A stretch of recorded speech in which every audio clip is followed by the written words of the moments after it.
Hi, I'm Frank Sapienza, and I'm running for re-election to the Verona Township Council. I've lived here for 13 years with my family. I was your mayor from 2011 to 2013. Hi, how are you? What a wonderful community. Children hustling and bustling around the town. We have a great place, tree-lined streets, an excellent school system. What a place to live. What a community. Let me show you around town.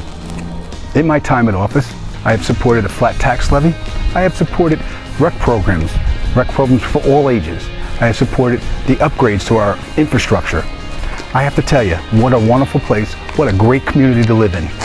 As a member of the Planning Board, the Public Safety Committee, the Recreation Committee, the Senior Citizens Advisory Committee, and the Sustainable Verona Committee, I plan to work and continue working hard for you, the Verona taxpayer and Verona resident, because I care about you.